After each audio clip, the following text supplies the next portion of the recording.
So ito mga kamax no, so bali itong booking na to mga kamax. So ayan.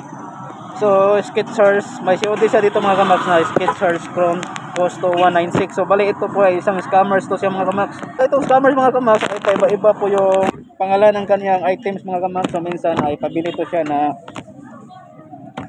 portable generator yung mga ganon. Eh ngayon ay iba-iba po yung mga diskarte na niya ngayon mga kamax.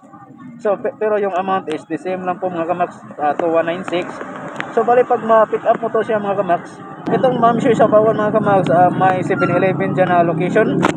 Pag naka-arrive ka na doon mga kamax, mag-send siya na sa'yo ng barcode sa messenger, kasi maghingi siya ng messenger account kasi may send daw siya na barcode. Tapos yun ay pa-scan niya sa 7-Eleven mga kamax.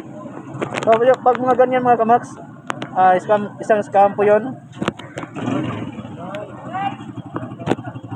Mag-ingat po kayo dito. At saka mga palatandaan na scam po siya mga kamax ay itong tape na nilagay niya. Ito 250 yung tape. So isa din to. Tapos itong 2196, kasi dati isa tong portable regulator na pinili daw niya sa online. So mag-ingat kayo nito. So sana walang rider na may scam nito mga kamax. Kahit saan to siya mag-book mga kamax, pwedeng Maxim sa Bohol, Maxim Cagayan, Maxim Davao, or basta may mga ano din siya mga kamax, halos lahat ng mga Maxim na location ay nandoon siya. Hindi ko alam kung taga saan to siya mga kamax, kasi pati yung Maxim office hindi nakatrace nito mga kamax, kasi sabi ng Maxim office professional daw siya na scammer.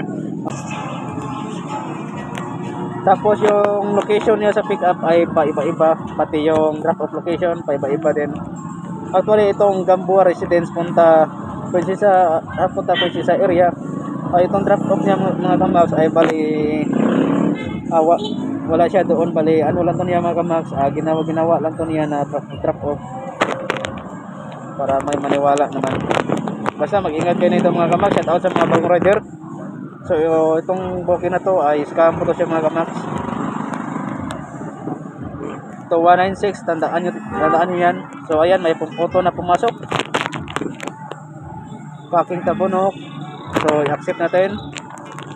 Ayan, napasokan tayo ng booking na 3 digit mga kamax, habang nag-ano tayo ng chat natin itong client. So X answer doon ko.